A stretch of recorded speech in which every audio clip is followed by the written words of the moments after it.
kıymetli başkanım, çok kıymetli rektörüm, çok kıymetli öğretim üyelerimiz, hem İstanbul Teknik Üniversitesi'nin hem Yeditepe Üniversitesi'nin, çok kıymetli arkadaşlarımız, çok kıymetli katılımcılar. Burada bugün şehircilik ve çevre alanlarında İstanbul'a yaptığı önemli katkıları ile bilinen çok kıymetli mezunlarımızdan Sayın Bedrettin Dalan Beyefendi'nin Fahri Doktora töreni vesilesiyle toplanmış bulunuyoruz. Bildiğiniz gibi İstanbul Teknik Üniversitesi'nin Osmanlı'dan Cumhuriyetimize ve günümüze kadar olan 2,5 asırlık mirası boyunca okulumuz çok sayıda ünlü bilim adamı, mucit, sanatçı, mühendis, mimar, bürokrat ve siyasetçi yetiştirmiş ve bu eğitimli insan gücünün de ülkemizin kuruluşunda ve gelişmesinde çok önemli katkılar sunmasını sağlamıştır.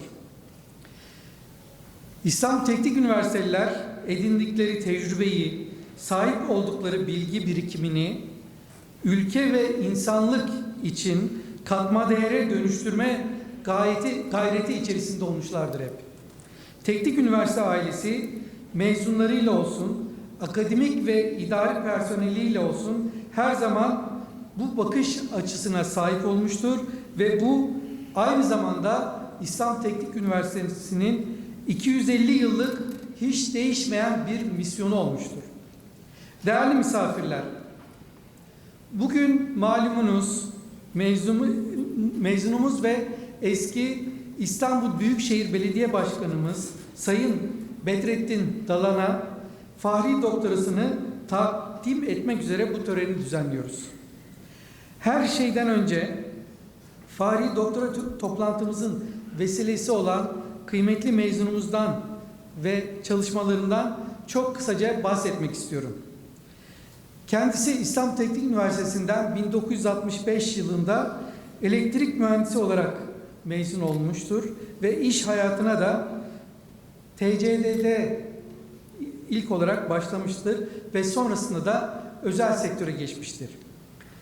1983'te ANAP'ın kurucuları arasında yer almış ve Mart 1984 seçimlerinde de İstanbul Büyükşehir Belediye Başkanı olarak seçilmiştir. 1984'ten 1989'a kadar sürdürdüğü belediye başkanlığı dönemi boyunca şehircilik ve çevre planlaması, raylı sistemler, trafik, deniz taşımacılığı, çevre kirliliğinin önlenmesi gibi alanlarda birçok öncü çalışmaya imza atmıştır.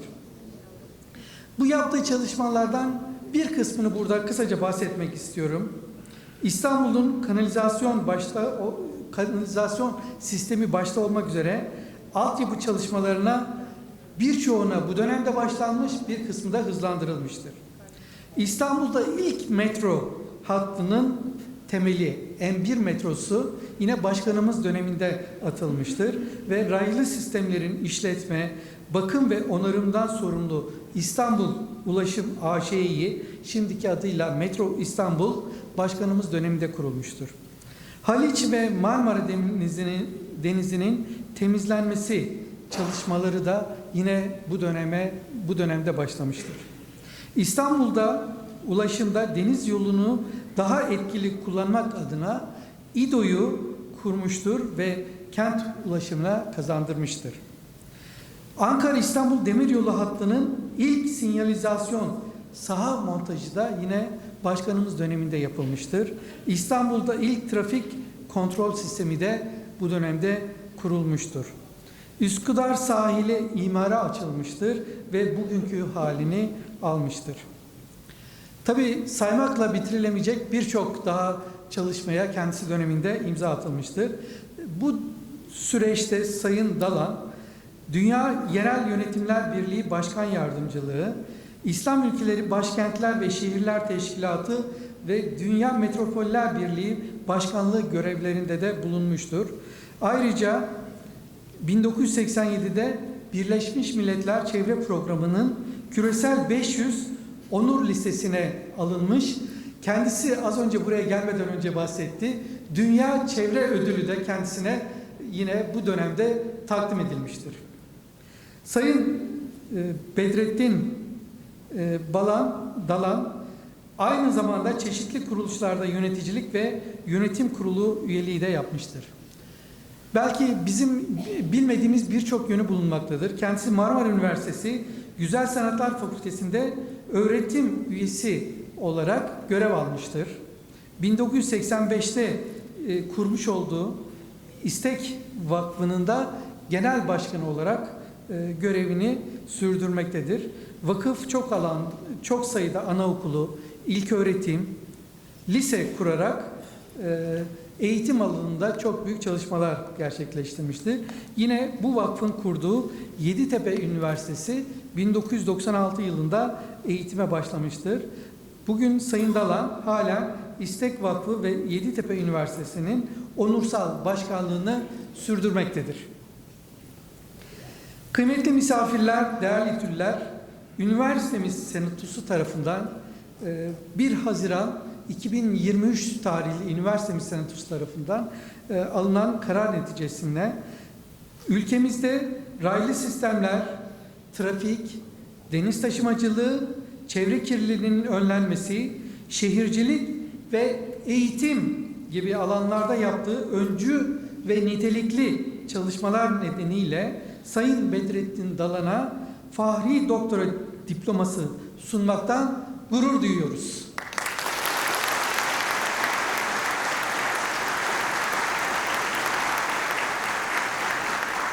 Ve kendisine ülkemize sağladığı tüm bu alanlardaki çalışmalarından dolayı çok teşekkür ediyoruz Sayın Başkanım. Ben tabii evet. Böyle nitelikli bir ekibi görmüşken İstanbul Teknik Üniversitesi ile alakalı da çok kısa güncel bilgiler vermek istiyorum Sayın Başkanım izninizle. Şu anda İstanbul Teknik Üniversitesi'nde 36.500 civarında toplam öğrencimiz bulunuyor. Bunun 26.000 civarında lisans öğrencisi, 12.300 civarında da yüksek lisans doktora öğrencisi bulunuyor. 1100 civarında öğretim üyemiz, 1100 civarında araştırma görevlisi ve öğretim üyemiz bulunuyor ve idari personel sayımız da yaklaşık 2000 civarında. 250.000'den fazla da mezunumuz şu anda ülkenin ve dünyanın birçok yerinde katkı sağlıyor. 5 kampüsümüz bulunuyor. Şu anda bulunduğumuz Ayazağa kampüsü, Taşkışla, Gümüşsuyu, Maçka tarihi kampüslerimiz. Sayın Başkanımız bu 3 tarihi kampüsün her birinde de eğitim almış bir mezunumuz. Aynı zamanda şu anda Tuzla'da da Denizcilik Fakültemiz bulunuyor 5. kampüsümüz olarak ve aynı zamanda yine Kuzey Kıbrıs yerleşkemizde de birçok bölümle eğitim öğretim hayatını devam ettiriyoruz. Öğrencilerimizin %37'si kadınlardan, %63'ü erkeklerden oluşuyor. Akademisyenlerimizin %45'i yine kadınlardan, %55'i erkeklerden oluşuyor. İdari personelimizin de %35'i kadınlardan, %65'i erkeklerden oluşuyor. Biz tabii göreve gelince 2020'den sonra 2021 yılını hamle yılı, 2022 yılını dönüşüm yılı ilan etmiştik. Dönüşümü sürekli hale getirebilmek açısından da 2023 yılını sürdürülebilirlik yılı olarak ilan etmiş bulunuyoruz. Ve geleceği dönüştürmek, dönüştür mottosuyla bu yıl çalışmalarımıza devam ediyoruz. Özellikle aktif öğrenme, etki odaklı araştırma ve teknolojik ve dijital dönüşüm gibi 3 önemli alana odaklanmış bulunuyoruz. Özellikle öğrenmede araştırma temelli öğrenme, öğrenci girişimciliği ve yenilikçiliğini öne çıkaran bir öğrenme modeli üzerinde çalışıyoruz ve bunu da uygulama içerisindeyiz. Araştırmayı sadece yapmış olmak için değil, belli bir problemi çözmek, topluma katkı sağlamak için yapılması konusunda topluma etki yapacak yine çalışmalar üzerinde odaklanmış bulunuyoruz. Tabii günümüz dünyasında teknolojik ve dijital dönüşüm olmazsa olmazımız. Yine teknik üniversite olarak bu alanda da öncü olmaya çalışıyoruz. Son tabii Sayın Başkanımızın girdiği dönemlerde ülkemizin en iyi öğrencileri teknik üniversiteye geliyordu. Birinciler, üniversite birincileri, ikinciler. Bir zamanlar sadece teknik üniversite kendisi sınav yaparak öğrenci alıyordu. Son dönemde bunu tekrar tersine döndürmek, çok iyi öğrencileri teknik üniversiteye almak üzere çok önemli çalışmalar yapıyoruz. 2020 işte 5'li, 6'lı, 7'li seviyelerdeki ilk 1000'den aldığımız öğrenci sayısını 2021 yılında 48'e, 2022 yılında 98'e çıkarttık. Son 2 yılın üniversite birincileri ve üçüncüleri teknik üniversiteyi tercih etmiş bulunuyor. Burada bu sene şöyle bir slogan geliştirdik. Üniversitemizin 250. yılında ilk 1000'den 250 öğrenci hedefiyle bu yıla çıkmış bulunuyoruz. İnşallah bunu gerçekleştirmek için elimizden gayreti göstereceğiz.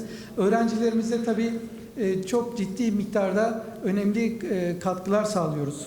Ülkenin dört bir yanından gelen öğrencilere başarı bursu, ihtiyaç bursu gibi, yurt bursu, sporcu bursu, yemek bursu gibi. 2021 yılında 21,7 milyon verdiğimiz burs miktarını 2022 yılında 59 milyon gibi 3 kat artırarak çok önemli bir miktara çıkardık. Yaklaşık 10 bin civarında, 26 bin öğrencimizin 10 bin civarında öğrencimize direkt maddi kaynak sağlayarak öğrencilerimize katkı sağlamaya çalışıyoruz. Uluslararası derecelendirme kurumlarında ülkemizi daha üst sıralara nasıl taşıyabiliriz İstanbul Teknik Üniversitesi'ni? Bunun için önemli çaba sarf ediyoruz. Geçen 1 Haziran'da açıklandı. Bu Birleşmiş Milletler'in sürdürülebilir kalkınma hedefleri konusunda üniversiteler sıralanıyor. Bu anlamda üniversitemiz dünyada 58. sırada sıralandı. Türkiye'de 1. sırada. Nitelikli eğitim ve insana yakışır iş ve ekonomik büyümede dünyada ilk 10'da yer aldı üniversitemiz. Bu açıdan ne kadar onurlansak üniversitemiz açısından azdır. Bu 58.lik 3 yıl öncesinde 600'lerdeydik. Hocalarımızın gayreti sayesinde 58.liğe kadar yükselttik. İnşallah ilk hedef seneye ilk 50. Dünya sıralamalarında QS'te geçen yıl 600-650 aralığında sıralandık. Bu yıl müjdeyi şimdiden verebilirim. Çok daha iyi bir yerlerde olacağımızın müjdesini verebilirim. Bunu da 27 Haziran'da açıklanacak. Şu anda açıklamamız istenmiyor. Ön sonuçları bize bildirildi. Ama çok daha iyi bir sıralarda olacağımızın müjdesini şimdiden size söyleyebilirim. Teknik üniversite inşallah çok daha iyi seviyelerde gelmiş olacak. Mühendislik ve teknoloji alanında bu yıl şu anda 108. sıradayız. Mart ayında açıklanmıştı. Bu da yine oldukça önemli. Buradaki hedefimiz önümüzdeki yıllarda ilk 50'ye üniversitemizi sokmak. Hep ODTÜ ile karşılaştırırız, teknik üniversite veya karşılaştırılır. ODTÜ mühendislik ve teknoloji alanında İTÜ'nün üzerindeymiş. Geçen yıl eşitlendik. Bu yıl bir tık öne çıkarak 108. sırada yer aldık. Mezun istihdamında 212. sıradayız. Yeşil Kampüs'te dünyada 47. Avrupa'da 26. Türkiye'de 1. sıradayız. Teknik Üniversite Matbaası çok önemli bir ülkemiz açısından önemli bir kaynak. 1797'de kurulmuş. 4000'den fazla eser basılmış. El yazımısı eserler de hazırda bulunuyor. Burayı da canlandırmak için şu anda çok yoğun gayret gösteriyoruz. Ve yeni kitaplar basmak, uluslararası dergiler çıkartmak konusunda önemli çalışmalar başlatıldı. Bu 4200 eserin tamamı dijitalleştirildi. İTÜ Kütüphanesi'nin üzerinden bu kitaplara ulaşabiliriz. Sayın Başkanım, sizin döneminizde okuduğunuz tüm kitaplar şu anda dijitalleşmiş olarak kütüphanemizde ulaşılabilir durumda. Oradan da sizler de ulaşabilirsiniz. Bu kitapları itüyayinevi.com'dan ulaşabiliriz. İşte İTÜ dergileri ve dijitalleştirme, bütün yayınların tamamı dijitalleştirilmiş bulunuyor. İslam Teknik Üniversitesi ödüllerini başlattık 2022 yılında. Yine bu da Bu yıl ikincisini düzenleyeceğiz. Yer bilimleri alanında düzenleyeceğiz. Depremi de baz alaraktan Sayın Profesör Doktor İhsan Ketin hocamız adına özel tematik ödülü vereceğiz. Bunun yanında diğer ödül temaları da bulunuyor. Ar-Ge alanında da çok önemli bütçeleri Ar-Ge'ye hem hocalarımıza biz aktarmaya çalışıyoruz. İşte sarıyla gördüğünüz, turuncuyla gördüğünüz 2022 yılında aktarılan bütçe 32 milyon. Direkt bizim hocaları desteklediğimiz bütçe. Çok farklı alanlarda, konularda proje tiplerimiz var. Tabii biz özellikle hocalarımızın yurt dışında, üniversite dışından kaynak üniversiteye getirmesini de bekliyoruz. Bu 2022 yılı bu açıdan çok verimli geçti. Avrupa Birliği projelerinden 2012-2020 aralığında aldığımız bütçe miktarı 5,8 milyon euro idi. Sadece 2022 yılında aldığımız bütçe 7,2 milyon euro oldu. Bu miktarı artırarak devam etmek en önemli hedeflerimiz arasında. Döner sermaye gelirleri, üniversite sanayi işbirliği anlamında, yine patentlerin ticarileşmesi, lisanslaşması çok önem verdiğimiz hususlar. Öğretim üyelerimizin ortalama yayın sayılarını her geçen yıl tabii artırmaya çalışıyoruz. Şu anda 1,83. 2022 yılı bütün bölümlerimizin, hocalarımızın öğretim üyesi başına yayın sayısı. İyi kaliteli dergilerde yayın yapacak yayınların sayısını artırmaya çalışıyoruz. Hocalarımıza hedef koyuyoruz ve bu hedefleri gerçekleştirip gerçekleştirmediklerini takip ediyoruz. 2023 yılı öğretim üyesi başına yayın hedefimiz, öğretim üyeliği koyduğumuz 2,5 oldu. Dış kaynaklı proje girdisi 1 milyar TL şu anda. Bu geçen yıl 480 milyon olarak gerçekleşmişti. Bu 1 milyara şu anda 2023'ün ilk 5 ayında ulaşmış bulunuyoruz. Ben tüm öğretim üyelerimize bu anlamda teşekkür ediyorum. Doktora mezun sayısımızın artırılması, kaliteli yayınların artırılması yine çok önemli çalışmalarımız, hedeflerimiz. Tabii altyapı ve üst yapı olmazsa olmazlar. Üniversitelerin sürekli gelişmesi anlamında. Hemen yan tarafta çok önemli bir 1000 kişilik konferans salonunda olduğu önemli bir öğrenci sosyal merkezi yapıyoruz. Yabancı Diller Yüksekokulu da içerisinde olacak. Merkezi derslik binamız var. Yurt kapasitemizi artırmaya çalışıyoruz. Yakın zamanda yurt kapasitemizi 9.000'ler seviyesine çıkartmak en önemli projelerimizden birisi. Denizcilik Fakültesi'nde yürüyen önemli projeler var. Öğrenci Tasarım ve Prototip Merkezi, öğrenci girişimciliğini ve yenilikçiliğini öne çıkartmaya çalıştığımızı söylemiştim. Bu da çok önemli merkezlerimizden birisi olacak. Kampüsün görünürlüğünün güzelleştirilmesi, yine tarihi binalarımızın yenilenmesi, restore edilmesi. Taşkışla binası restore edildi. Şu anda Maçka binamız şu anda yenileme çalışmaları bitme aşamasında geldi. Çok güzel bir dış görünüme de kavuşuyor. Gümüşsuyu'nda da bu çalışmalar yakın zamanda tamamlanacak. Yeni projelerimiz var.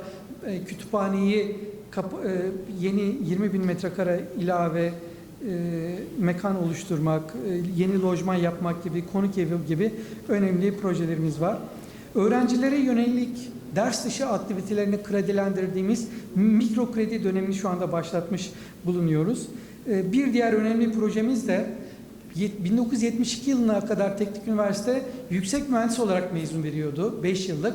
Şu anda 4+1 lisans artı yüksek lisans bütünleşik eğitimi başlatmış bulunuyoruz ve bunun içerisinde de 10 aylık uygulamalı staj dönemi de var. Bu daha sahaya hazır, akademik olarak gelişmiş mezunlar vermek istiyoruz ve son olarak 2023 Teknik Üniversitemizin 250. yılı, bu çok güzel projeler bu anlamda başlatmış bulunuyoruz. Sempozyumlar, konferanslar yapacağız bu anlamda. Öğrenci müzik aktiviteleri olacak. Çalışanlarımızdan oluşan korolar, öğrenci korolarımız oluşturuldu ve ilk korosunu da koromuz 2 Haziran'da verdi Maçka'daki Mustafa Kemal Amfisi'nde. 250. yılımızda 250.000 fidan projemiz var. 81 ilimizde İTÜ Hatıra Ormanları oluşturmak istiyoruz. Bu projeye de katkı sağlamanızı arzu ediyoruz. Ve yine belgesel çekimleri, İTÜ belgeselleri devam ediyor. Burada az önce de videoda da çıktı. Nesrin Yardımcı hocamız bizim emekli öğretim üyemizdi. Yeditepe Üniversitemizin de hocasıydı. Kendisini tekrar rahmetle anıyorum. Teknik üniversite yıllarım, İTÜ'lü olmak gibi farklı belgesel serileri şu anda devam ediyor. Spor etkinlikleri olacak. Mezun bilgilerimizin tamamını arşivleştiriyoruz. Programımızın sonunda bir sürprizimiz olacak Sayın Başkanımıza. Kendisinin öğrenciliğine dönemindeki bazı şeyler dijitalleştirdiğimiz birkaç dokümanı kendisine arz edeceğiz. Bilim ve Teknoloji Müzesi, işte bunu İTÜ Müzesi olarak rektörlüğün giriş katında çok az kaldı tamamlanmasına ve İTÜ tarihçesi kaleme alınıyor. Birçok farklı kategorilerde kitaplar hazırlanıyor. 12 ciltlik çok önemli bir eser külliyat şeklinde inşallah ülkemize kazandırılacak. Bu sadece İTÜ'nün tabii tarihin değil, ülkemizin Cumhuriyet döneminin gelişmişlik dönemini de anlatan çok önemli bir eser olacak. 250. yıl anıtı gibi, 250. yıl büyük şöleni gibi. Aslında bu aktivitelerin bir kısmı Nisan, Mayıs, Haziran aylarında yapılacaktı ama Şubat depremlerinden dolayı bunu Eylül, Ekim, Kasım aylarına ertelemiş bulunuyoruz. Yeni bir teknopark kurulduk, 4. nesil sanayi işbirliklerinin de içerisinde olduğu. Bundan da kısaca bahsetmek istiyorum ve Vakıftepe sosyal tesisleri yine çok önemli bir şey olarak karşımızda. Buranın üniversitemize kazandırdığımız son eserlerden birisi. Ben burada daha fazla uzatmadan sözlerimi tamamlamak istiyorum. Katılımınız için her birinize ayrı ayrı çok teşekkür ediyorum ve tekrar Sayın Bedrettin Dalan Başkanımıza geldiği için ve bizim bu teklifimizi kabul ettiği için çok teşekkür ediyorum. Ve herkesi sevgiyle, saygıyla selamlıyorum. Sağ olun.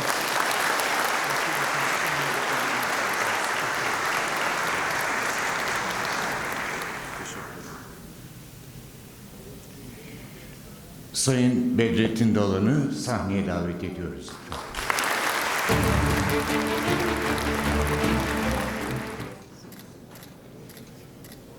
Üniversitemiz senato kararını okumak üzere İstanbul Teknik Üniversitesi Rektör Yardımcısı Profesör Doktor Sayın Şule Itır Satoğlu'nu kürsüye davet ediyoruz.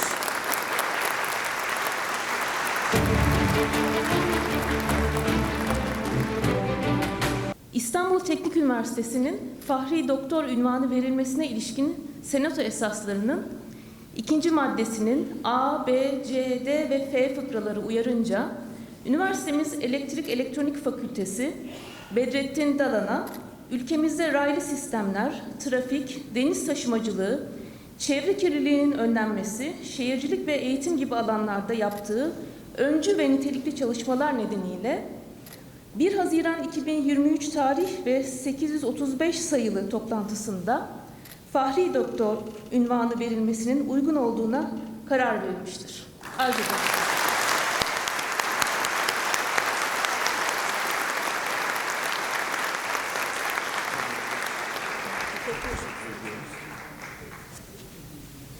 Sayın Rektörümüz, Sayın Bedrettin Dalan'a cübbe ve Fahri Doktora diplomasını takdim ediyorlar.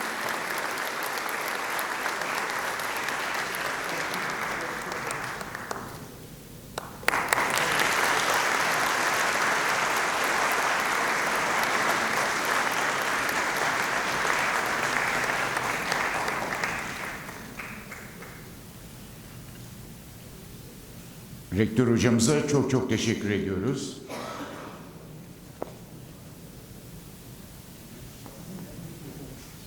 Sayın Bedrettin Dalan'ı konuşmalarını yapmak üzere kürsüye davet ediyoruz.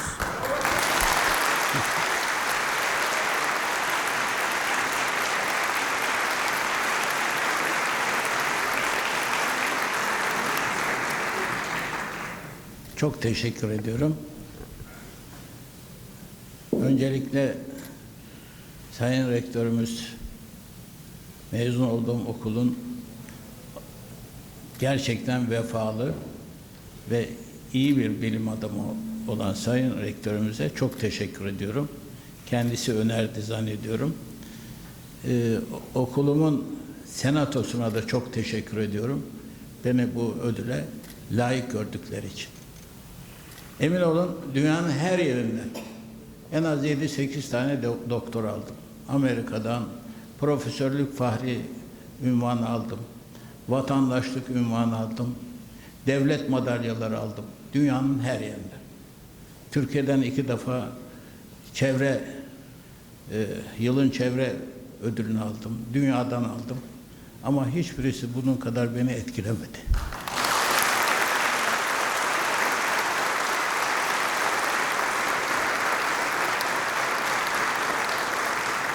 Çünkü insanın kendi mezun olduğu okuldan böyle bir hediye diyeyim yani alması onurların en üst derecesi. Bugüne kadar samimiyetle söylüyorum, dünyanın hiçbir yerinden aldığım ödül herhangi bir kulis neticesinde olmamıştır. Kendileri çağırdılar, kendileri verdiler. Aynısı kendi üniversitemde oldu. Herhangi bir isteğim olmadan bana verilmesi ayrıca büyük bir benim için gurur ve onur meselesi. Az dirsek çürütmedik bu okulda. Geceleri bazen sabahlara kadar R4'te çizimler yaptığımız olurdu. Hatta mezun olduğumda bir seferinde saçlarımın böyle döküldüğünü zannettim. Daha doğrusu saç kıran olduğumu zannettim. Doktora gittim, baktı pertafsızla. Oğlum dedi bu koparılmış. Saç dökülmesi değil dedi. Yani evet saçımızı başımızı yolduk ama mezun olunca kadar aslında ben 63 mezun olmam lazım. 2 sene kaybettim. 2 senenin bir senesini şeyden kaybettim. Motosiklet kazasında. Benim adım okulda Deli Bedri'ydi. Gerçekten hızlı sürerdik yani o zamanlar motoru.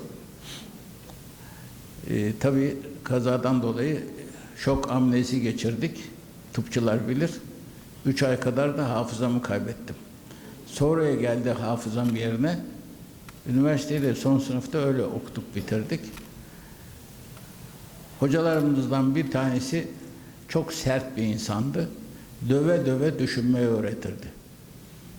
Ben onun dersinden 4. hakkımda geçtim. Süleyman burada mısın?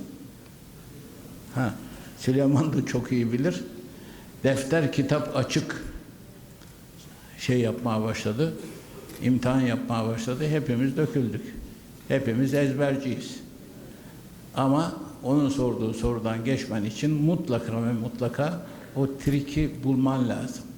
İstediğin kadar dipnotları ezberle, o triki bulman lazım. Neyse, Teknik Üniversite bana asıl katkıyı öyle sağladı. Doğru düşünmeyi, problem çözmeyi. Problem çözmeyi öğrendiğiniz zaman hangi branştan mezun olduğunuz önemli değil. Emin olun. Nerede bir problem varsa problem çözüm içindir, teknik üniversiteler için. Problemin altında kalmayız. Problemi çözeriz. Kurduğum üniversitede de mümkün olduğu kadar kitap, defter açık imtihanları yapmaya başladık. Zannediyorum o konuda çok başarılı bir hale geldik. Mezun olduğumuz çocuklar İTÜ'nün öğrencileri gibi aynı şekilde dünyanın her yerinde başarılı oluyorlar. Dünyanın her yerinde ve üst kademelerde görev alıyorlar. Önemli olan işte bilgiyi öğretmek değil, bilgiye nasıl ulaşacağını öğretmek fevkalade önemli. İşte o sayede bu üniversitede elde ettiğim, kazandığım doğru düşünme, problem çözme yetisi koskoca İstanbul'un problemlerini çözmemde çok büyük, gerçekten çok büyük katkı sağladı. Bir kere Türkiye'de ilk defa yeni bir büyükşehir modelinin kanunu 2 günde yazdım. 2 günde. Bugün Türkiye'nin %80'i nüfusu o kanunla yönetiliyor. Susuzluk felaketti. Ve dünyada ilk defa belediye olarak, onu söylemeyi unuttum hocam, ben söyleyeyim, baraj yaptık. Darlık ve Büyükçekmece Barajı. Darlık Barajı'nın mühendisliğini de kendim yaptım. Üstelik elektrik mühendisiyim. Ve dünyanın en hızlı barajı oldu. 20 ayda bitirdik. Çünkü İstanbul susuzluktan kırılıyordu o zaman. 130 bin iş yerini 5 senede İstanbul'un içinden sanayi bölgelerine taşıdık. Şu yanda oturan arkadaş da onlardan birisi. Benim yardımcımdı. 130 bin iş yeri. İrili ufaklı. Yani dünya, emin olun, dünya şehircilik tarihinde böyle bir transfer 5 yılda olmamıştır. Bundan sonra da olmaz yani, kolay kolay. Ama bütünün verdiği bize cesaret, meseleyi çözme yetisi, bunları hepsini başarmaya yetti. Ama bunların ötesinde 83'te kurulan o siyasi partinin kurucu üyesiydim. Direkt doğrudan başbakan yardımcılığı teklif etmişti. O zamanki başbakan Turgut Bey. Kabul etmedim. Yerime koyduğum arkadaşım Tınas Ditizikine buradan mezun, sınıf arkadaşım, bakan oldu. Ben kendi işlerime dönecektim. Ama İstanbul olunca, İstanbul Belediye Başkanlığı, o günkü kaotik durumu baktım, İTÜ'lü olarak ben çözerim. Kabul ettim. Başbakan yardımcılığını kabul etmedim. İstanbul Belediye Başkanlığı. Kimse yapmaz bunu. Ama önemli olan problem çözmekti. O kaotik İstanbul'dan bugünkü İstanbul'a 5 yılda değiştirdik. 7.000 kilometre kanalizasyon, 5.000 kilometre su borusu, SKADA dahil. Diğerlerini zaten hocamız söyledi. Bütün bunları o 5 yıl içinde bitirdik. Tabii o başarılardan dolayı arka arkaya dünya bizi fark etti. Dünya Büyük Kentler Birliği'nin başkanlığı, Dünya Birleşmiş Milletler'in mahalle idareler başkanlığını teklif ettiler, vaktim yoktu. İslam Ülkeleri Belediyeler Birliği'nin başkanlığı vesaire vesaire arka arkaya insanlar seçtiler, getirdiler. Ama onlarda da emin olun hiçbir kulis yapmadım. Kendileri seçtiler. Allah razı olsun seçenden de seçmeyenden de. Uzun lafın kısası, bu üniversite beni ben yaptı. Türkiye'de 7 sene yurt dışında kaldım. Politik sebeplerle biliyorsunuz Ergonokon davası diye bir uydurma dava yaptılar. Döndüm geldiğimde sınıf arkadaşları ziyaret ettiler. Bir oturduk. Emin olun Orta Anadolu, Doğu Anadolu ve Kuzey Anadolu'nun bütün elektrifikasyonlarını, hava hatlarını bizim sınıf yapmış. Yani Türkiye'nin her yerinde, doğusunda, batısında, kuzeyinde, güneyinde bu üniversitenin imzası var. Benim üniversitemde de bu üniversitenin imzası var. Çünkü ben buradayım. Yeditepe Üniversitesi bir anlamda 250 yıllık bu üniversitenin devamıdır. Ve güzel şeyler oldu. Evet.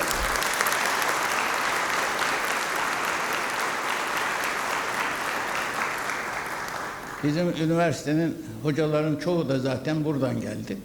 Ama ODTÜ'nün çok hocası da buradan gitti. Yani 1 numaralı burasıysa 2 numaralı Türkiye'ye hizmet eden Orta Doğu Teknik Üniversitesi'ni de burası kurdu. Bizim üniversiteyi de burası kurdu sayılır. Purdue Üniversitesi'nden bir dekan gelmiş. O dekanı elektrik fakültesinin dekanıymış.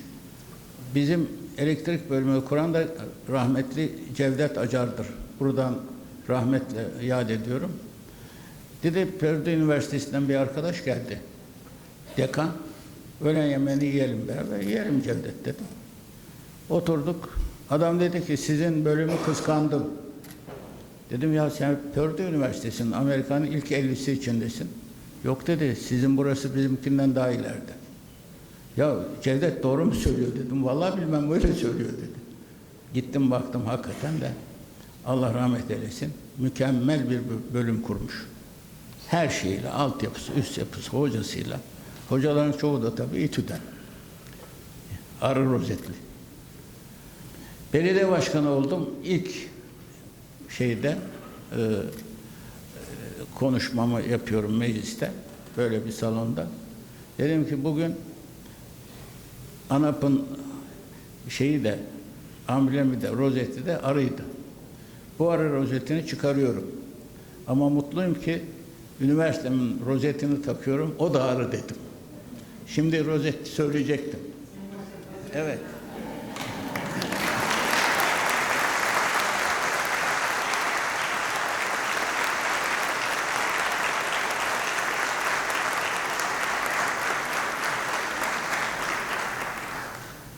Şimdi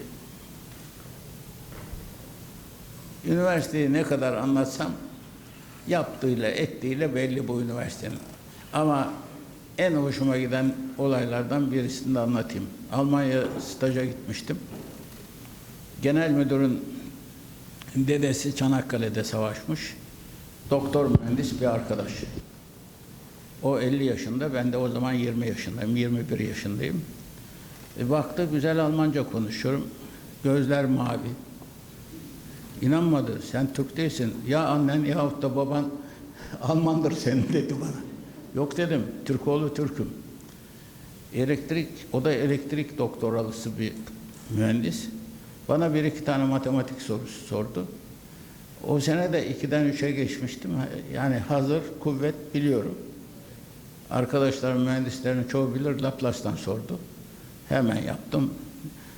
İşte Fourier'den sordu. Hemen yaptım. Adam kalktı, düğmesini ilekledi ve eğildi. Du bist mein Berufsfreund. Yani sen benim meslektaşım dedi. Biz bunları dedi, bu transformasyon denklemlerini doktora da öğretiyoruz dedi. Ya ondan sonra gerçekten bana doktor mühendis maaş şeyi yazmış, saat ücreti. İTÜ bu işte, İTÜ bu. Her zaman da bu.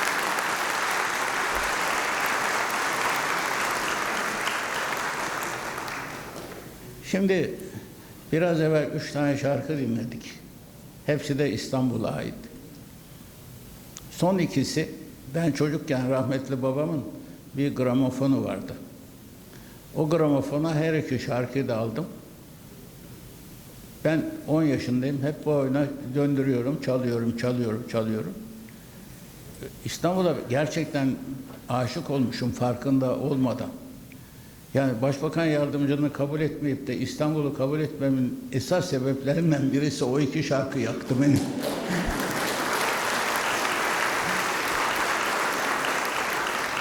İşte bu bir kültür arkadaşlar. Bu bir kültür. Müzik de kültür, yemek de kültür, dil kültür, vücut dili kültür. Yani bugün aslında çok uzun konuşabilirim Türk dili ve kültürü hakkında.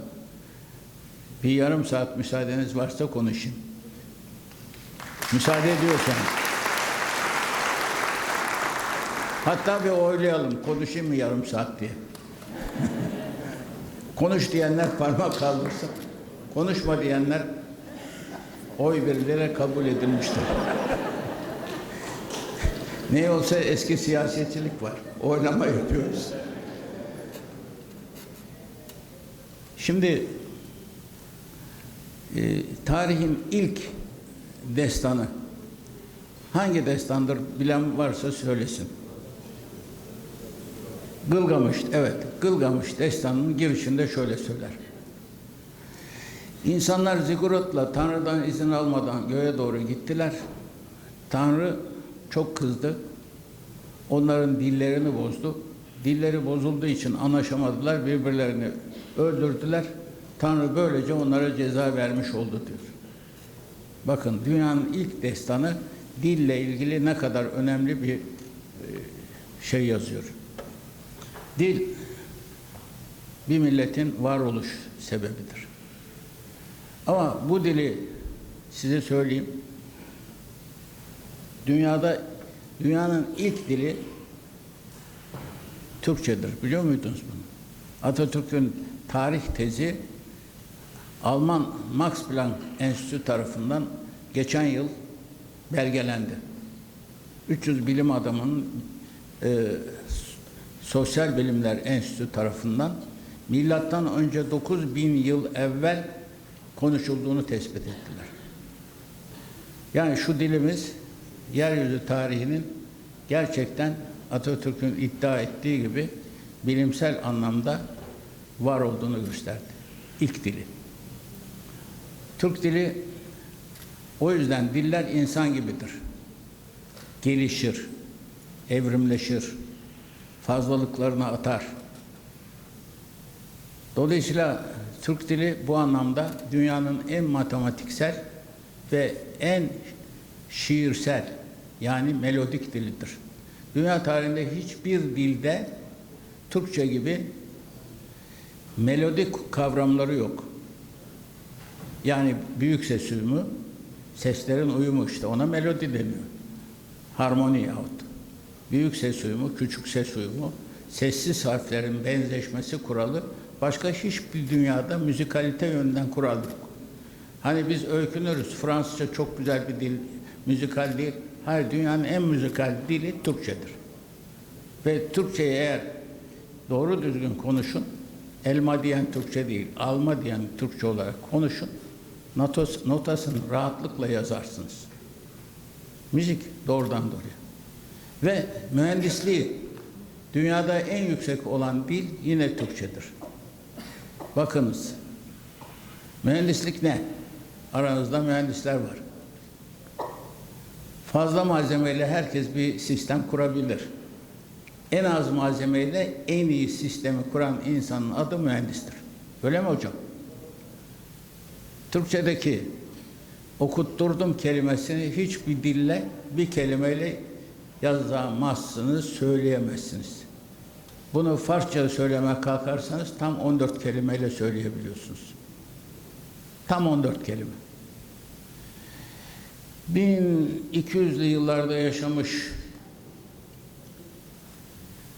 Yunus Emre'nin şiirlerinden bir cümleyi İngilizceye tercüme ettirmek istedim. Kanada'da bir konferansa gidiyordum. Bir ben vardır, bende benden içeri. Kimseye tercüme ettiremedim. Türkiye'de en iyi İngilizce bilen iki insandan birisi bizdeydi, Cevat Çapan.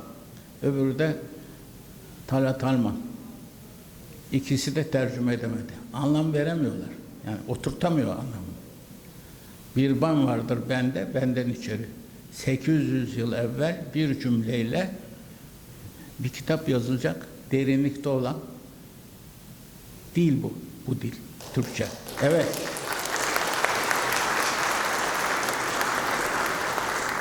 Maalesef Türklerin özellikle okumuş bazı kesimleri her zaman için bu dile şaşı bakmış.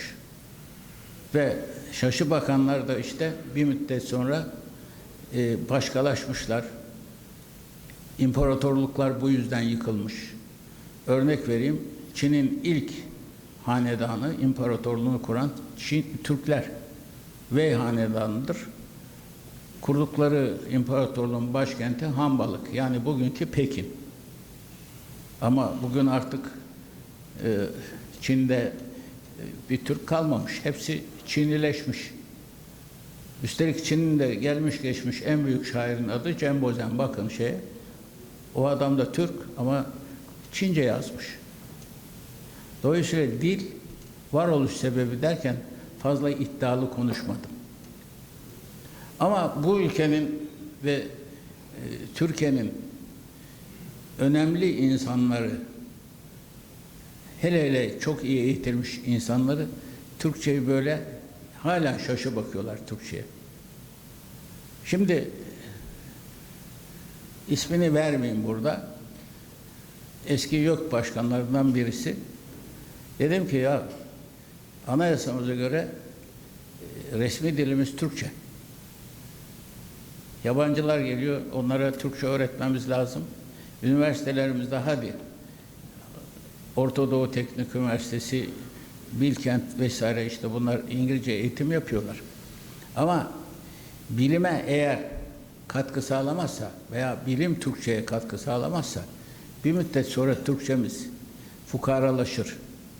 Gelin siz yok olarak üniversitelerimize görev verin. İngilizce %100 okutulmasın.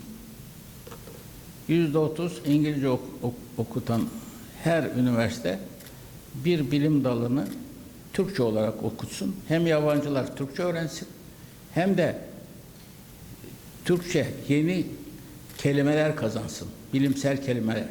Çünkü bilim ve teknoloji o kadar hızlı gidiyor ki siz bunun karşılığında kelime üretmezseniz çoban dili haline gelirsiniz. Bana söylediği şey şuydu. Türkçe ile bilim yapılmaz. O zaman ben dedim nalbantım ya. Niye dedi? Ben İTÜ'de Türkçe okudum.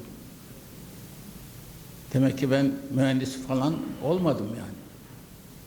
Bizim neslimizde hep Türkçe okuduk. Yani Türkiye'nin yüksek eğitimin başındaki insan bile bunu düşünüyor. Teklifim şuydu. Bu İngilizce okutulan bütün okullarda %30 Türkçe okutulsun.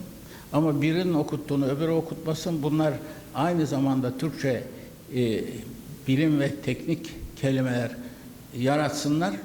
YÖK'e gönderilsin. YÖK bunların içinden seçsin ve üniversitelere dağıtsın. İşte şu bilimsel kelimenin Türkçe karşılığı budur diye. Arkadaş kabul ettiremedim. Türk YÖK'üne. Şimdi maalesef benim üniversitem de İngilizce eğitim yapıyor. Hoşuma gittiğini zannetmeyin. Ama rekabet var. Biz paralı bir üniversiteyiz. Öğrenci velisi çocuğu hem üniversitede okusun hem de bir dil öğrensin istiyor. Hani bu kadar konuşuyorum Türkçe hakkında, sen niye yapıyorsun?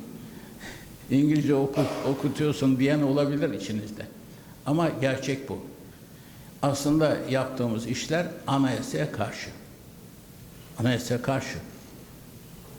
Çünkü anayasadan resmen diyor ki Türk'ün resmi dili Türkçedir. Hepimiz anayasa karşı suç işliyoruz.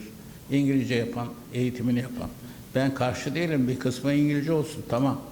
Ama tümü birden son derece yanlış. Şimdi Türk kültüründen bahsederken hepimizin kökeni Adem'le Havva'dan geliyor. İlk Adem'le Havva Doğu Afrika'da dünyaya geliyor ve bunlar kahverengi insanlar. Bir kısmı bunların Y kromozomundan takip edebiliyoruz. Öyle değil mi? Y kromozom. İnsanların dünyaya dağılışı. Orta Asya'ya geliyorlar. Orta Asya'da gerçekten var. İnsanların yaşaması için, avcı toplayıcılar için muhit güzel. Tatlı su var, av var, gıda var. Oralarda aşağı yukarı 100-150 bin yıl eğleniyorlar ve D vitamininden dolayı renkler yavaş yavaş beyazlaşıyor. Kuzeydeki insanlar, Sibirya tarafındakiler çok beyazlaşıyor. Güneydekiler, Oğuz Türkleri daha esmer kalıyor. İşte o beyaz Türklere Kıpçak Türkleri diyoruz. Güneydekiler de Oğuz Türkleri. İnsanlar Orta Asya'da kuraklık başladığı andan itibaren yavaş yavaş suya ve gıdaya doğru kaçıyorlar. Orta Asya'da kalan insanlar, işte onlar zamanla Türk milletini oluşturuyor. Çin kaynaklarında M.Ö. 2259 yılında Türk ismi geçiyor. Çin arşivlerinde bizim tarih hocamız Ahmet Taşağıl bunu belgeledi. Bu arada bir şey daha söyleyeyim. Yine Çin kaynaklarına göre M.Ö. 1000 yıllarında futbol Türk kadınlarının oyunu. Evet, bu meşhur futbol. Kadınların oyunu. Bu Türkler kadınları bir tuhaf diyor. Yünü diyor top gibi yapıyorlar, birbirlerini tepikliyorlar. Evet. Erkeklerin oyunda cirit. Neyse, kolaycılar Avrupa'ya doğru gidiyor. Yani beyaz insanın tamamı aslında Orta Asya kökenlidir. Ama sırf Türk olmasın, bizimle akrabalık olmasın diye beyaz insanlar Kafkasyan diyorlar. Kafkasyalı. Kafkasya dar bir bölge, mikro coğrafyalar var. Orada kitlesel insanların beyazlaşması söz konusu değil. Ama işte Türk korkusu var ya, tarihteki bütün böyle cengaver insanlar, Batı'yı sıkıştıranlar, Türkler. O yüzden bizim tarihimizi de bozdular. Gerçek Türk tarihi maalesef şu anda yok. Bizim üniversite ve Türk devletleri beraberce çalışıp yeniden kendi gözümüzde, kendi araştırmalarımızda yeniden Türk tarihini yazıyoruz. Uzun soluklu ve zor bir araştırma, zor bir çalışma. Ama emin olun çok güzel şeyler çıkıyor. Bütün Türk bilim insanlarını Batılılara bakarsanız Araplaştırıyorlar. Arap diyorlar. Orta Çağ bilim dünyası tamamen Türklere aittir. Farabi de öyledir. Al-Harizmi de öyledir. Dünyanın en büyük matematikçisi. Algoritma onun adı. Bugün algoritmayı bilimden çıkarın. Uçak uçuramazsınız, bilgisayar yazamazsınız. Adamın adı algoritma. Latincesi. Ve dünyada ilk anayasayı kuranlar da Türkler. Oğuz Kağan Töresi. Oğuz Kağan Töresi çok basit. Eline, diline, beline sadık olacaksın. Bu Türkçe'de çok kişi el deyince bu zanneder. Bu el Türkçe'de vatan, toprak demektir. Rumeli diyoruz. Allah turundan bizim ele varırsan diyor. Yani Türkçe'de el bu değil sadece. Vatan, toprak demek. Eline sahip çıkacaksın. Yani vatanına. Beline sahip, diline sahip çıkacaksın. Türkçene sahip çıkacaksın. Ondan sonra beline sahip çıkacaksın. Soyuna, sopuna, milletine. İşte bu Oğuz, evet böyle.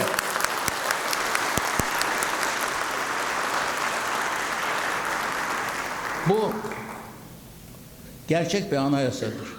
Tarihlerde içinizde hukukçu var mı bilmiyorum. 1215 Magna Carta'yı dünyanın ilk anayasası sayarlar. Halbuki o bir anayasa değildir. O bir Asilzade grubuyla kralın paylaşması, güç paylaşması. Değil mi hocam? Ha, anayasacı var burada. Ama bu anayasa doğrudan doğru halkı, milleti ilgilendiren çok kısa, çok özlü bir anayasa. Oğuz Kağan'ın töresi yani anayasası Cumhuriyet'le beraber anayasamıza girmiştir. Vatan bir bütündür, bölünemez. Türk dili resmi dildir. Millet bir bütündür, bölünemez. Evet.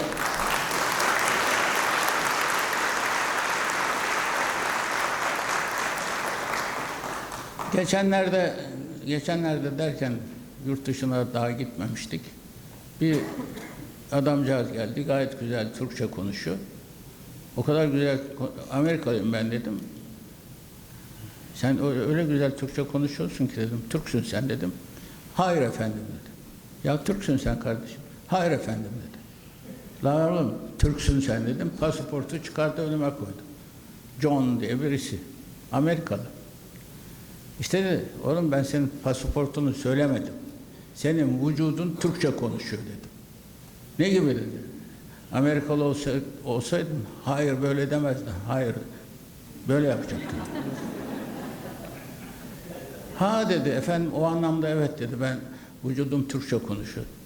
Çünkü gerçek dil, kök dil, vücut dilidir. Body language dediğimiz vücut dili. İnsanlar avcı toplayıcı olarak yaşarlarken öyle sese falan çok fazla ihtiyaçları yoktu. Ama ne zaman ki Orta Asya'da göçebelik başladı. Tabii insanların arasındaki ilişkiler, yakın ilişkiler koptu. Hareketlerle anlaşmaları imkansız oldu. Vücut dilinin her bir şeyine bir söz uydurdular. Dilin çıkışı bu. O yüzden de dünyadaki ilk dili bizim göçebeler Orta Asya'da. Çünkü kuraklık olduğu zaman yazın dağlara çıktılar, kışın dağlardan kışın da dağlarda soğuk olduğu için ovalara indiler. Bu gel gitte mecburen uzaklaşınca işte primitif dil öyle başladı.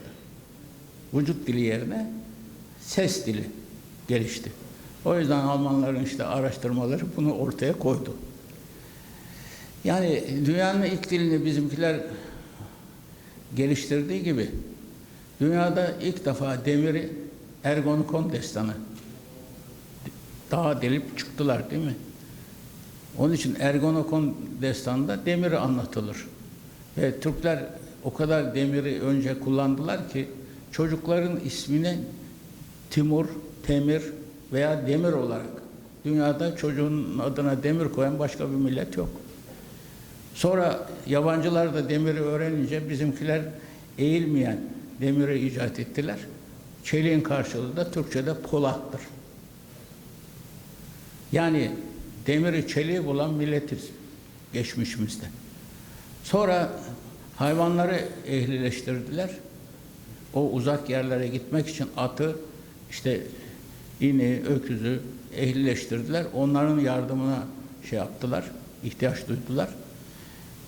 Hayvanlar birbirlerine çoğalıp da karışınca nomadlar arasında, boylar arasında kavgalar çıktı, ölümlü kavgalar.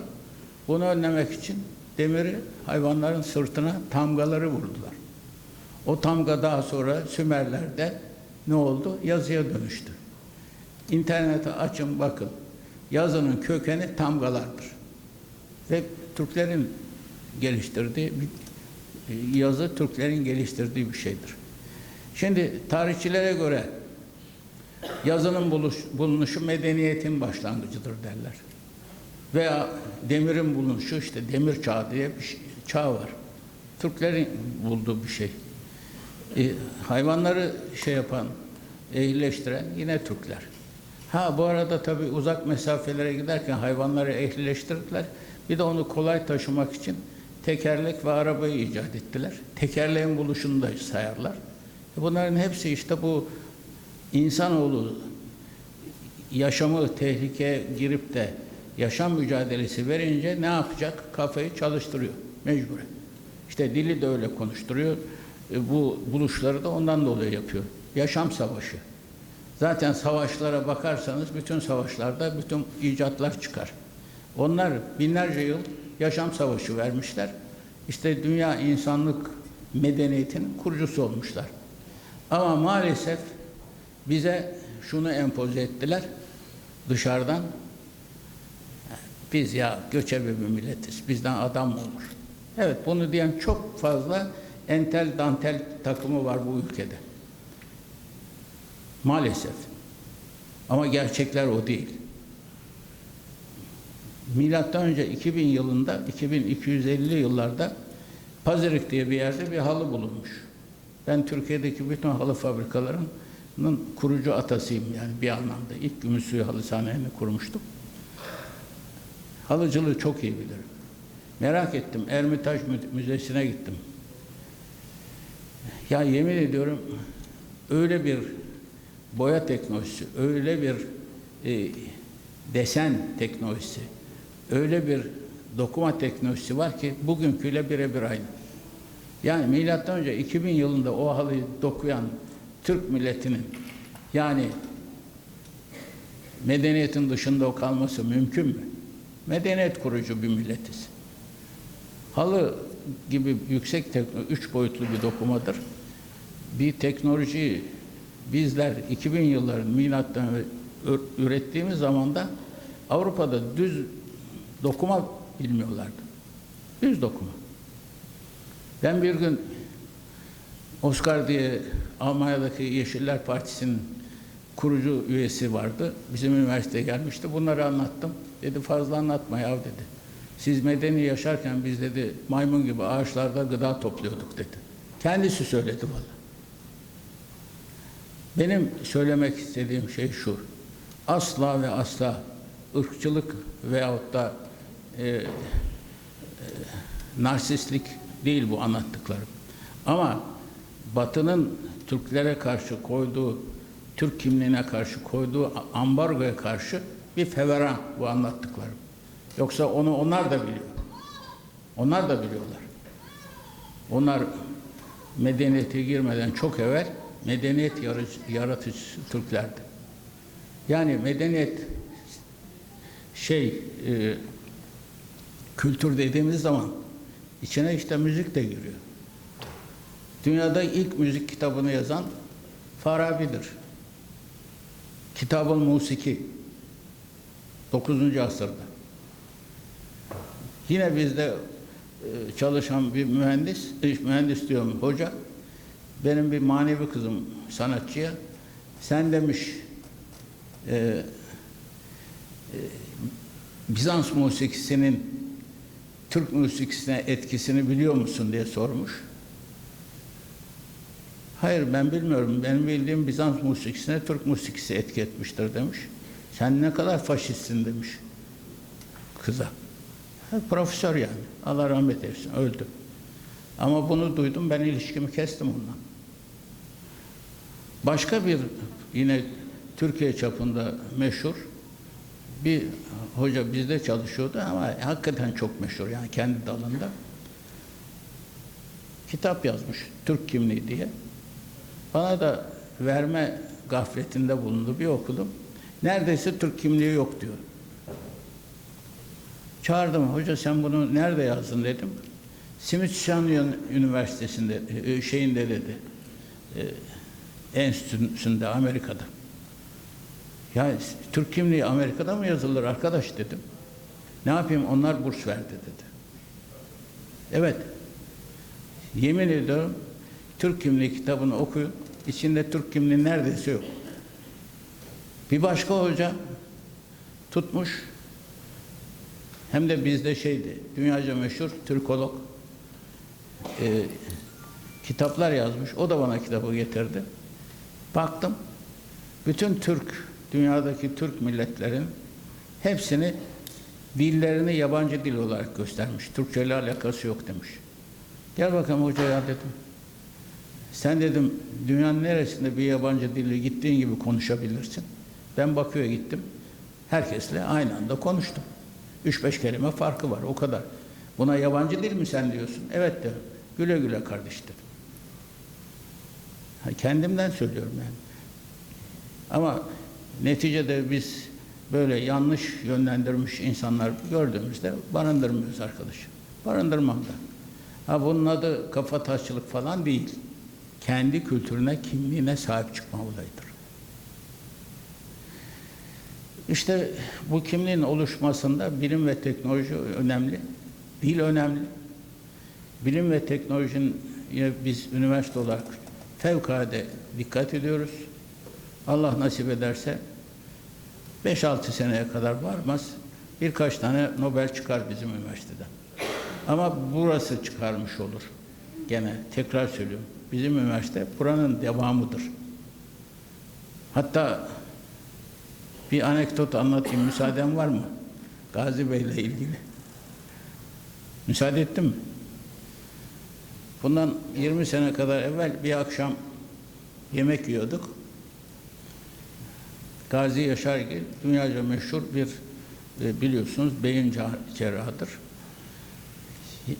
Dalan Bey dedi, beyin cerrahisinin kurucusu dedi, Kuşin'dir dedi. Hatırladığım kadarıyla. 50 sene o taşıdı dedi. 50'den itibaren bayrağı ben 2000'lere kadar taşıdım. Onun için de dedi ki, Uğur Bey dedi, bayrağı benden aldı, benden daha iyisi oldu dedi. Evet, benden daha iyisi oldu dedi. Şimdi bayrak onun elinde dedi. Hocasına inanılmaz saygılı bir insan. Kıpkırmızı oldu. Baktım, kalpten tövbe yarabbim gidecek.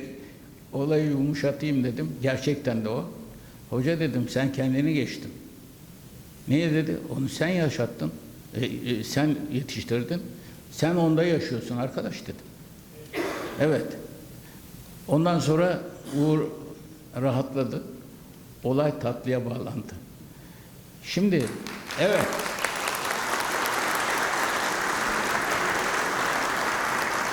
Hocamızı da o ameliyat ettirdik. Efendim, şimdi de kızardı ama kızar mı? O senin hakkın. Yani bunu şunun için söyledim. Teknik üniversite bizim üniversitede yaşıyor. Hiç merak etmeyin. Bir kere ben oradayım. Bir sürü daha var. Türk kültürünün içinde yemek de bir muazzam olay. Dünyanın en muhteşem şeyi, mutfağı, emin olun Türk mutfağı. Ben aşağı yukarı dünyanın her yerini bir şekilde gezdim. Yani turist olarak değil, iş icabı gezdim.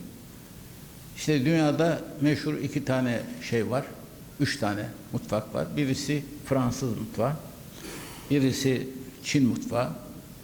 Ama bana sorarsanız tek bir mutfak var, Türk mutfağı. Tek. Bir gün Paris'te oranın meşhur bir şarkıcısı vardı, Mireille Mathieu. Ailece beni yemeğe davet ettiler, Maxim. Dünyanın işte Michelin yıldızlı en tepedeki şeyi. Yani bundan 30 sene evvel, 35 sene evvel gittik, şöyle büyük bir tabak, tam bir resim. Soslarla resimlemişler, ortada küçücük bir yemek. Yemeğe kıyamazsın ama. Yani resim. Şöyle bir aldım, ağzıma aldım, vallahi yemin ediyorum tükürecektim, ayıp olur diye yapmadım. Dünyanın da parası yani. İçinde Allah göstermesin. O kadar nüfus çok ve o kadar her şeyi yiyorlar ki, böcekler dahil, her nevi böcek dahil. Ama Türk mutfağı, yani damak tadı olarak müthiş bir mutfak. Şimdi Almanya'da kaçak yaşıyorum. İşte bu şeylerden dolayı. Ya hocalarımı gördüm orada. Saygılarımı sunuyorum hocam. Yıldız ablam da orada. Bizi nasıl yetiştirdiniz ya? Siz de bende yaşıyorsunuz. Allah ömür versin.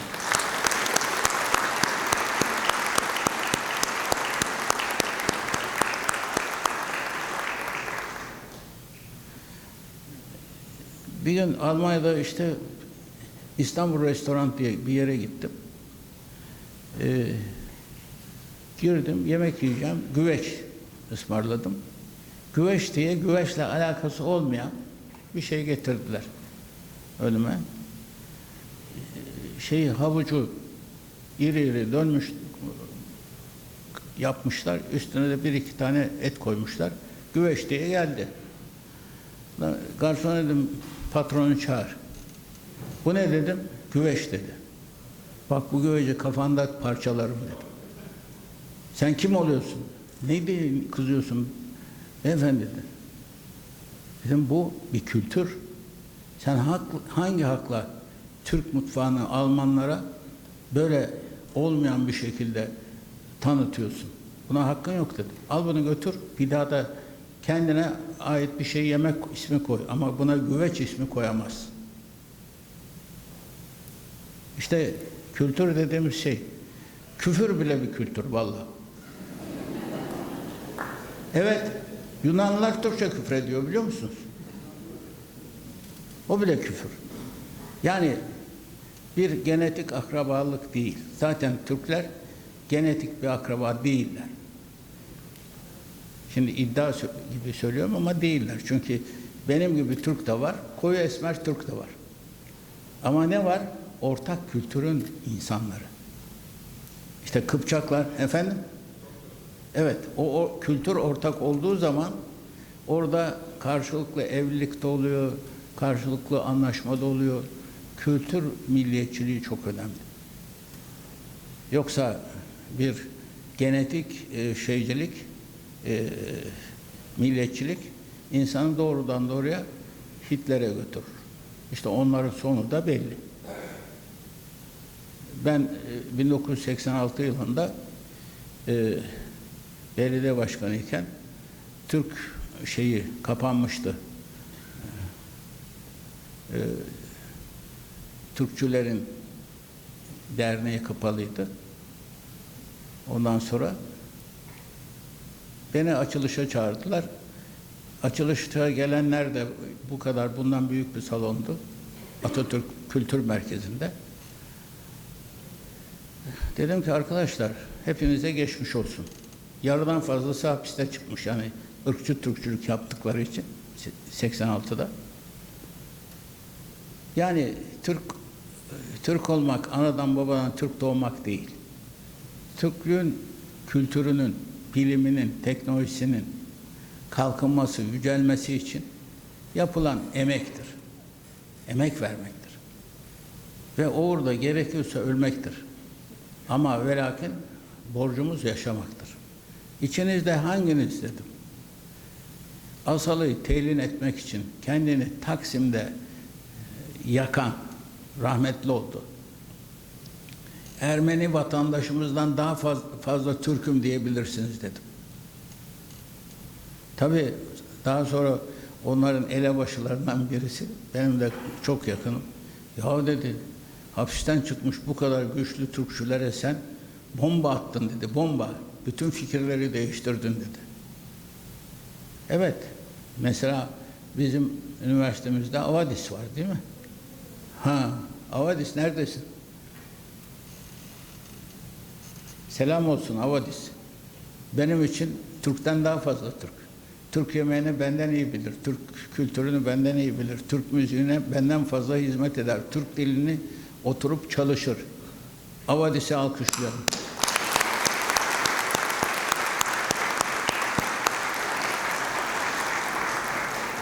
Onun için genetik Türkçülük değil bu konuştuğumuz kültür ortaklığı Türkçülük. Ama bu kültür gerçekten muhteşem bir kültür. Yeter ki iyi araştıralım, iyi soruşturalım, iyi tarihlerimize iyi bakalım. Bizim dünyada hiçbir ülkeden, hiçbir milletten geri kalan tarafımız yok. Tam tersine ileri tarafımız var. Onun için Atatürk ne demiş? Ne mutlu Türk'üm diye. Hepinize saygı ve sevgiler sunuyorum.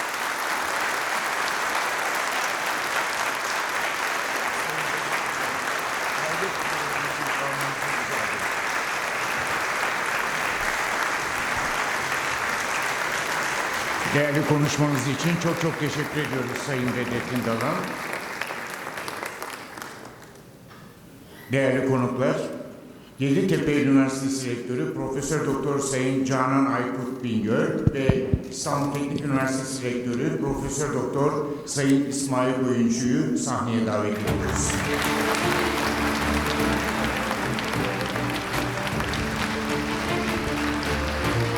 Çok kıymetli misafirlerimiz, ben yaklaşık 5-6 ay önce Sayın Başkanımızı mezunumuz olduğu için mezun ziyaretlerimiz kapsamında ziyaret ettik rektörümüzle birlikte. Orada kendisi ayrılırken ben İTÜ diplomamı, mühendis diplomamı kaybettim. Bunu tekrar bir hazırlar mısınız demişti.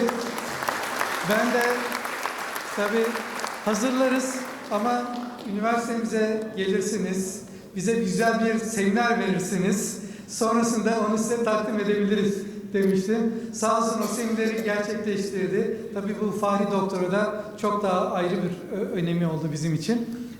Geldiği için, bu seminer için çok teşekkür ediyoruz ve diplomasının bir kopyasını kendisine takdim edeceğiz. Şimdi rektörümüzle birlikte.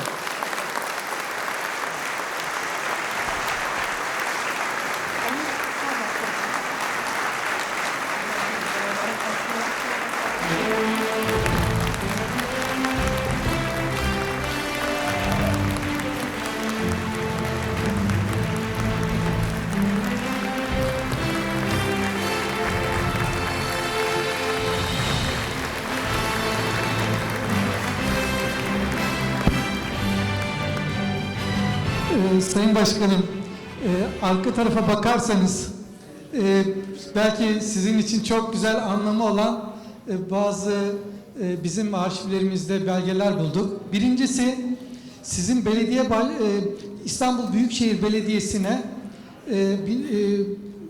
mühendis olarak başvurduğunuz dilekçe.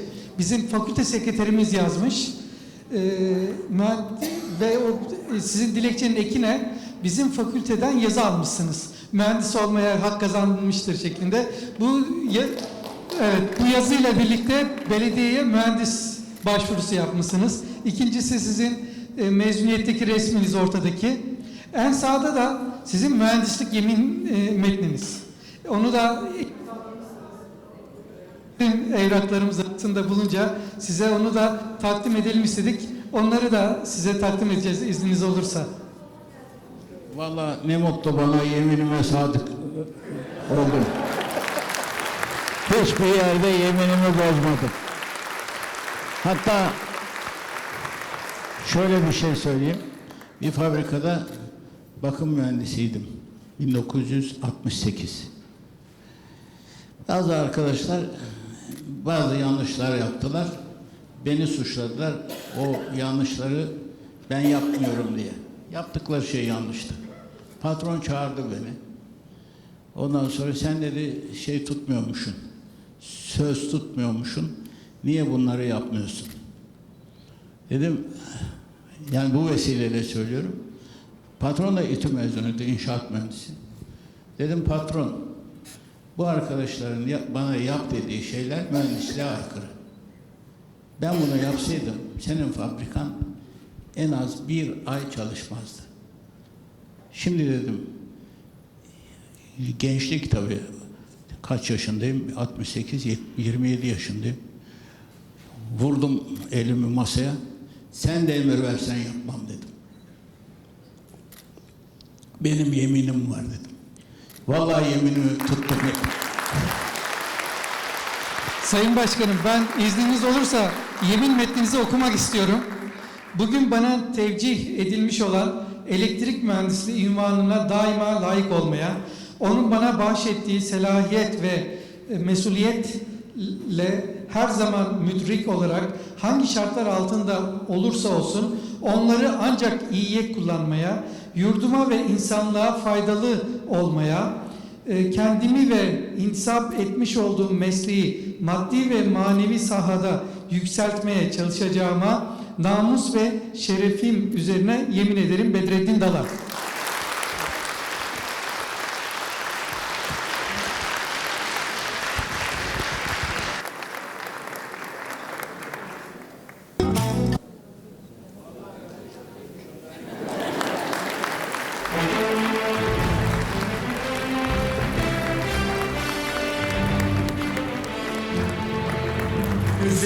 Yılda 250 bin fidan bağışı kampanyamız kapsamında bugünün anısına Sayın Bedrettin Dalan için 25 fidan bağışında bulunmuştur. Sizleri de bu kampanyaya hep bağış için bekliyoruz efendim.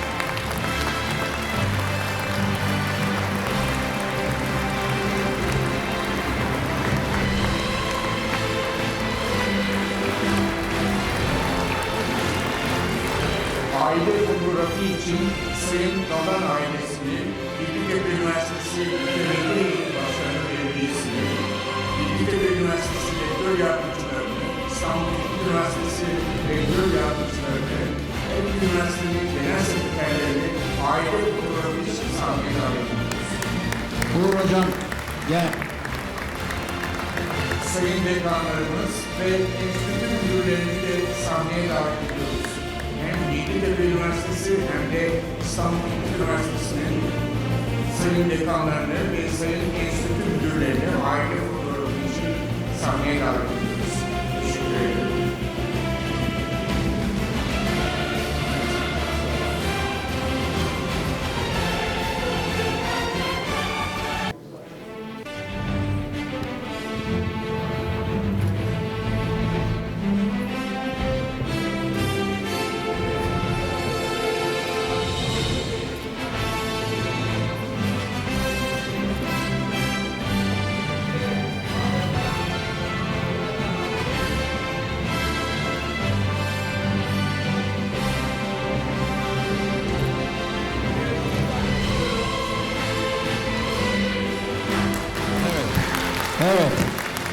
tekrardan bu törene katılan bütün herkese en derin sevgi ve saygılarımı sunuyorum. İnşallah daha güzel günlerde, daha güzel yerlerde buluşmak üzere. Sağlıkla kalın, hoşça kalın.